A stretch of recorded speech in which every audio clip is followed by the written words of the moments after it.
Assalamualaikum warahmatullahi wabarakatuh. Perkenalkan nama saya Arif Bawah dari kelas dari 3A dengan NPM 2478-2006. Nah, di sini saya itu mau mengerjakan kuis satu ya, yaitu menganalisis data untuk analisis data di sini ya. Di sini saya sudah membuat apa tuh namanya kuisnya di Colab ya, Google Colab dengan menggunakan Python ya, bahasa Python. Di sini di Colab punya saya ini ada 10 step ya, 10 step yang dimana di sini kita itu di kuis ini itu eh, menunjukkan proses pembersihan data dan analisis statistik deskriptif agar dataset ini, nah datasetnya itu yang digunain itu, bentar. Connect to enable file, eh, nah jadi ini hilang, pasti hilang terus. Yang digunakan itu Ames Housing ya.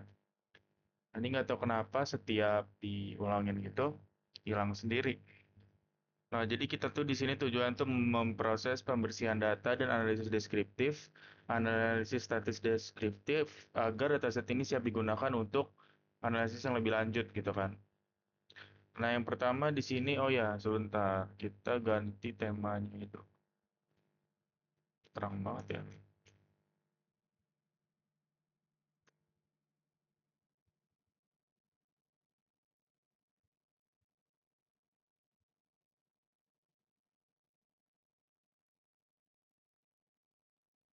Oh, ini bisa. Nah, di step pertama ya, di step pertama ini kita tuh menggunakan ada beberapa import ya di sini ya. Yang pertama ada import Panda. Import Panda itu tuh gunanya tuh buat membaca dan memanipulasi data. Jadi dia nih ngebaca data si Ames Housing ini buat apa itu namanya dilihat lah, datanya dilihat, membaca ya, membaca dan memanipulasi data. Kemudian di sini ada NumPy, ini gunanya untuk perhitungan numerik. Nah, ini kan ada angka-angka seperti ini ya. Angka-angka, nah itu buat dihitung numeriknya gitu. Terus kemudian ada matplotlib pilot, pyplot SPLT itu gunanya untuk memvisualisasikan ya, memvisualisasikan mungkin seperti ini. Nah, seperti ini juga ininya ya kan, tabel-tabelnya gitu. Nah, di sini tuh step pertama tuh mengimport library dan load dataset. Nah, di sini tuh jika menjalankan ini ya kan, kita bakal ngelihat ada dataset shape-nya ada berapa ya. Di sini kelihatan ya dataset yang masih awal lah, belum diapa-apain gitu. Di sini ada 82 kolom dan 5 rows baris. Ya, jadi ini mengimport ya. Awalan kita import dari sini, kemudian kita jalankan. Nah, nongol seperti itu. Lanjut, di sini juga ngebaca dari CSV-nya ameshousing.csv. Jadi dia ngebaca dari situ, kemudian ya nongolnya seperti ini. Sebuah dataset dari ameshousing. Kemudian lanjut ke step 2, di sini pemeriksaan awal data ya. Nah, di sini kita memeriksa data awal yang ada di ameshousing itu seperti apa ya kan. Pada tahap ini itu menggunakan DF info ya untuk info datanya, dan untuk melihat tipe data setiap kolom hasilnya memperlihatkan bahwa ada dua jenis fitur, yaitu kuantitatif dan kualitatif ya. Kategorik ini numerik ini kuantitatif dan kategorik ini kualitatif gitu ya. Nah, di sini tuh bisa terlihat numerik ya, di pemeriksaan awal data ini. Jadi kita melihat ada dua tipe data, numerik dan kategorik atau kuantitatif dan kualitatif. Oh, bisa di scroll lagi. Nah,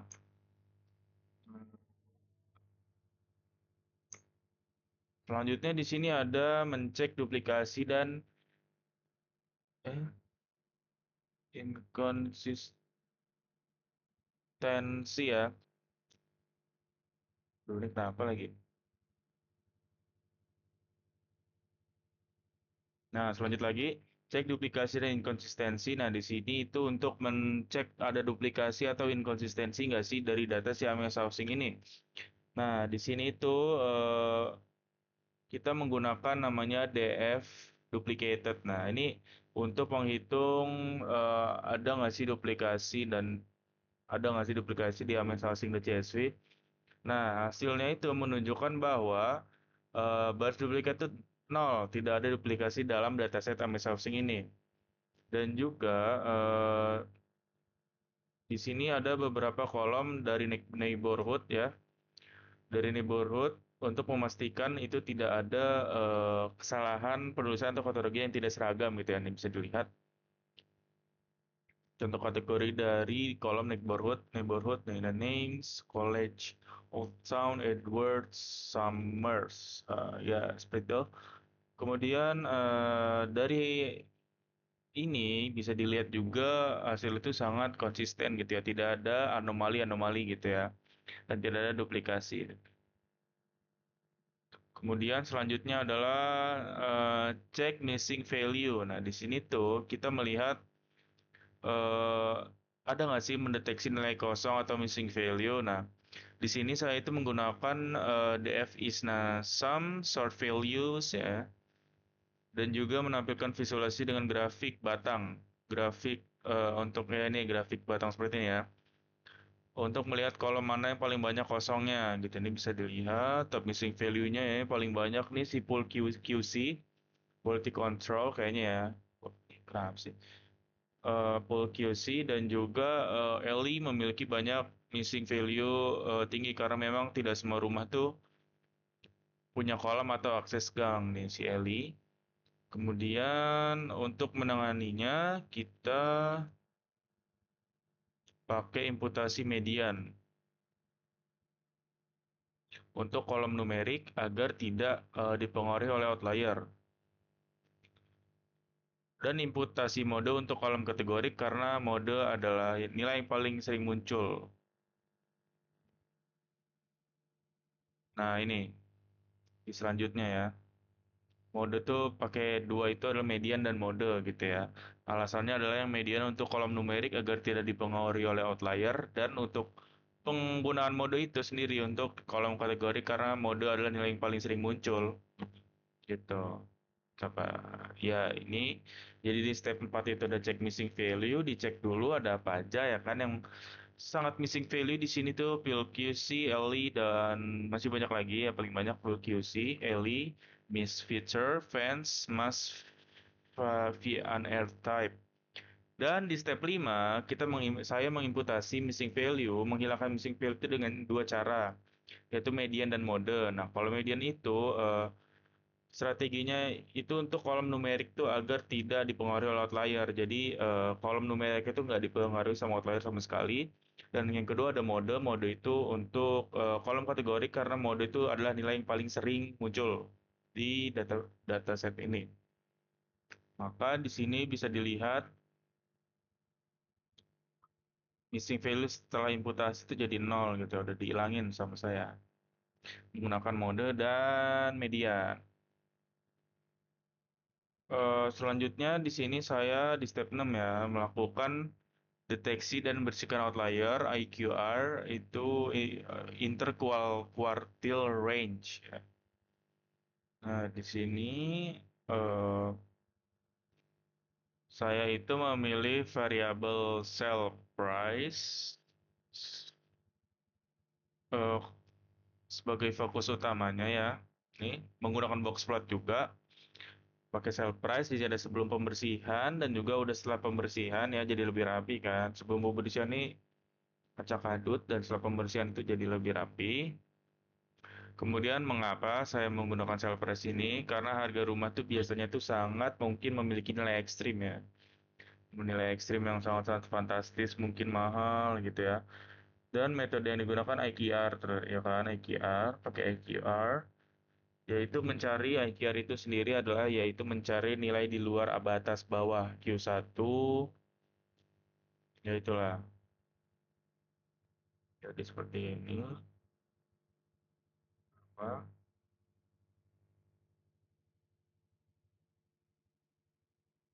Dan ini sebelum dan setelah pembersihan. Setelah pembersihan 2.793 data tersisa.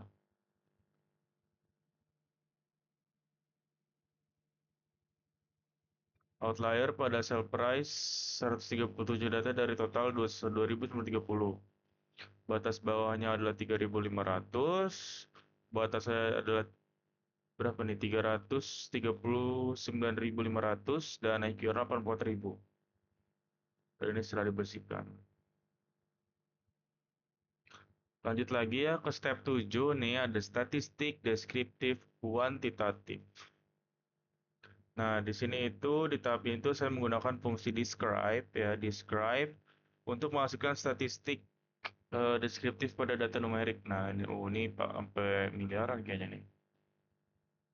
Ada ya plus. Kemudian dari sini terlihat nilai mean, median ya kan, terus standar, deviasi, dan IQR juga kelihatan ya, mean, median, standar, IQR, dan CP.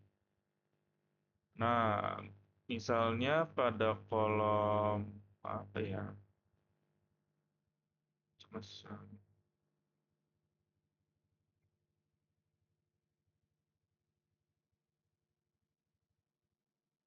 Pada kolom order nih ya,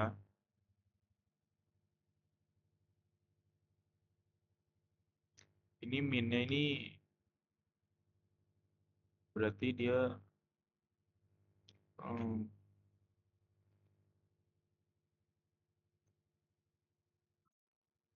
ya jadi intinya dari statistik deskriptif kuantitatif ini kita itu melihat menghasilkan statistik deskriptif pada data numerik dari amazsourcing.csv ya, menggunakan describe ya, fungsi describe di sini untuk menghasilkan statistik ini di bawah seperti ini. Eh, Kemudian juga ya ini adalah hasilnya ya. Itu aja lanjut lagi gitu ya.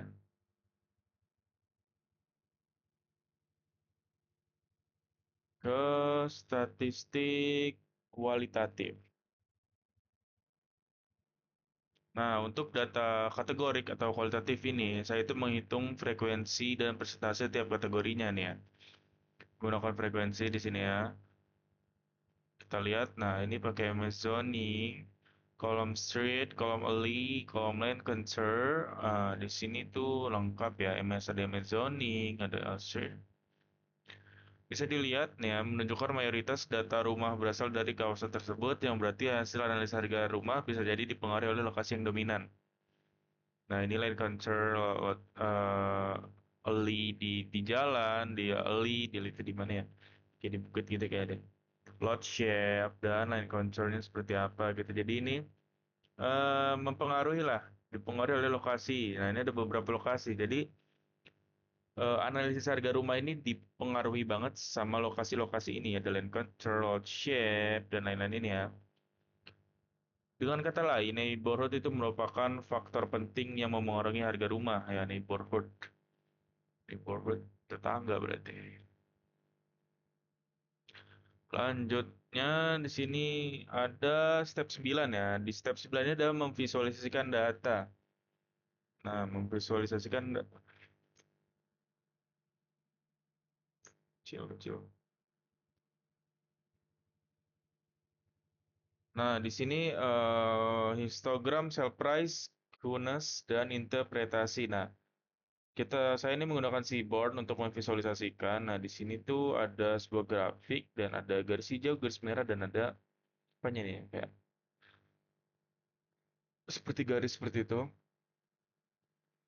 Nah, di sini itu menggunakan min dan median pada kolom sell price-nya. Min dan median ya kan nih ada.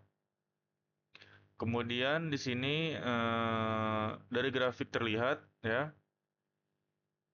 Oke, ini berarti mean, ini median ya kan. Bahwa garis si meannya ini tembus ke atas. Bahwa garis si hmm,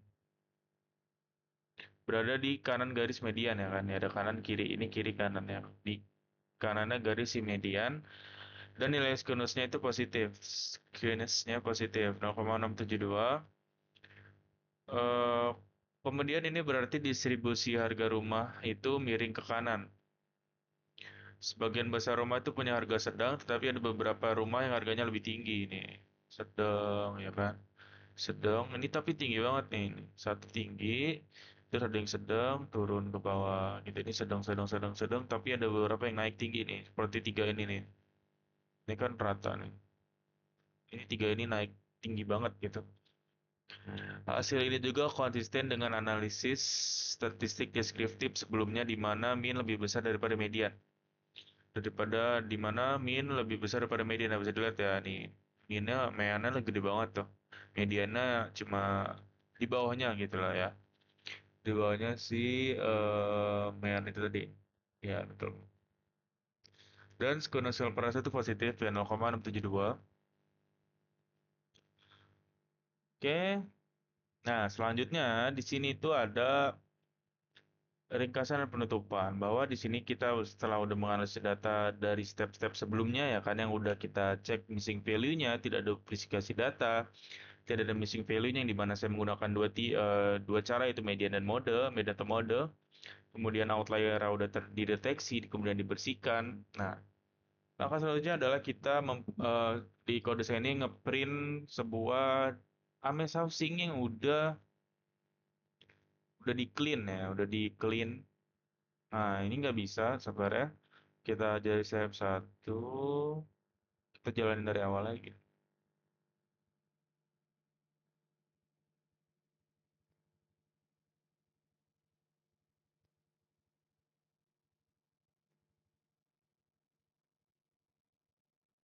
Nah, oke, nah jadi di sini setelah step-step di atas itu selesai semua, maka selanjutnya adalah di kode saya ini apa ya, bisa ngambil data yang udah dibersihkan sebelumnya.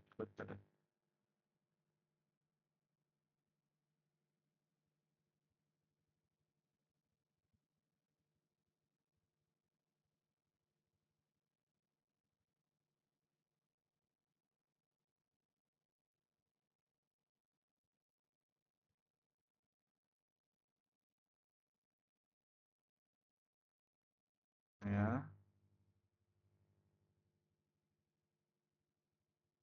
ya mungkin seperti ini.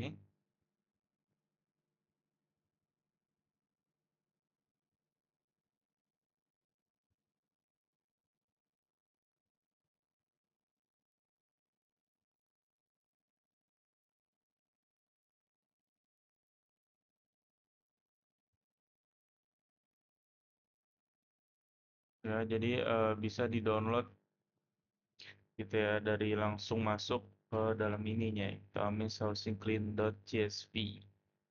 Ya betul. Ya, mungkin sekian video dari saya tentang kuis satu ini ya, dari Nancy dan Data. Jika ada kekurangan penjelasan atau salah kata, saya mohon maaf. Saya akhiri. Wassalamualaikum warahmatullahi wabarakatuh.